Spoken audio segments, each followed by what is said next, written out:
Hoje vamos falar de uma história. Uma história sobre uma convicção espiritual tão forte que, honestamente, desafia a nossa compreensão. Vamos mergulhar na vida de São Julião, um homem cuja fé foi testada, de facto, até ao limite absoluto. E vamos começar, talvez de forma invulgar, pelo fim, pelo momento mais dramático. Imaginem só, ser fechado num saco. Um saco que não tem tesouros, mas sim serpentes, escorpiões e víboras.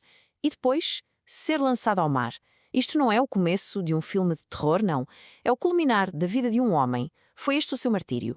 É exatamente esta pergunta que fica no ar, não é? Que tipo de fé, que força interior é que leva alguém a enfrentar um destino tão terrível sem recuar? É isso que vamos tentar perceber. Ok, então para entendermos este sacrifício, temos mesmo de dar um passo atrás e conhecer o homem por detrás do mártir. Quem era, afinal, este Julião? E em que mundo é que ele vivia?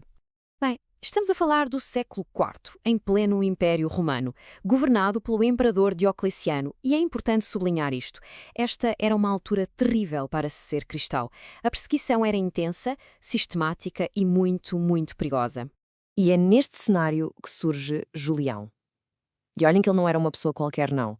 Era filho de um senador romano, portanto tinha um estatuto social elevado, vivia em Anazarbo, na Cilícia, que hoje em dia faz parte da Turquia. A sua vida deu uma volta de 180 graus quando foi preso, possivelmente com apenas 18 anos, por uma única razão: a sua fé cristã. Uma fé que ele, pura e simplesmente, se recusou a abandonar. Mas a sua detenção não o levou a uma execução rápida. Nada disso. O que se seguiu foi uma provação longa, calculada e desenhada especificamente para quebrar o seu espírito.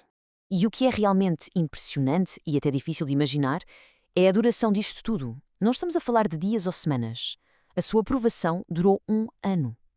1 ano inteiro de sofrimento contínuo. E este ataque foi feito em duas frentes. Pensem nisto. Por um lado, o ataque físico. As fontes descrevem terríveis torturas. Por outro, um ataque psicológico. Tentaram usar métodos suaves, com promessas de elogios, para o convencer a ceder.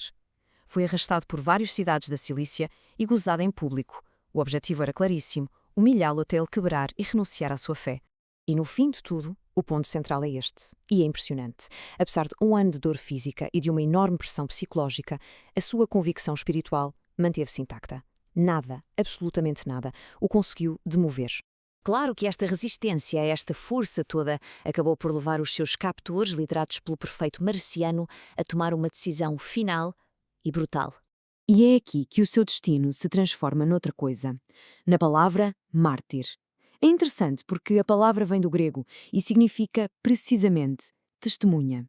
E era isso que Julião estava prestes a tornar-se. A testemunha final da sua fé, através do seu próprio sacrifício. Então, o prefeito Marciano, já frustrado com a teimosia de Julião, decreta a sentença. A punição? Ser lançado ao mar. Mas o método? Bem, o método era de uma crueldade quase inacreditável.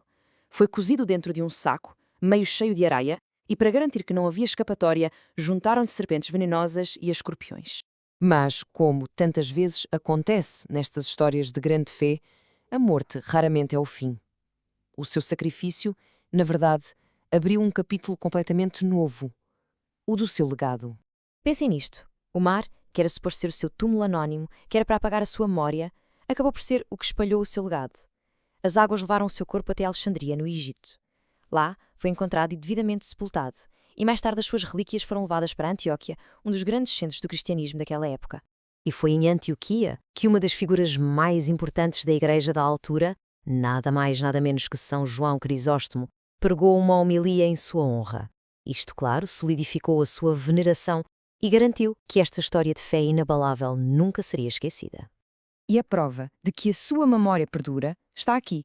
Ele continua a ser venerado até aos dias de hoje, tanto na Igreja Católica, a 16 de março, como na Igreja Ortodoxa, a 21 de junho. É um testemunho incrível da sua influência, que atravessa diferentes tradições cristãs. Portanto, quando olhamos para a história de São Julião, percebemos que é muito mais do que apenas o relato de um martírio horrível. É, no fundo, uma reflexão sobre a própria natureza da convicção. E tudo isto deixa-nos com uma pergunta final, talvez para refletirmos um pouco.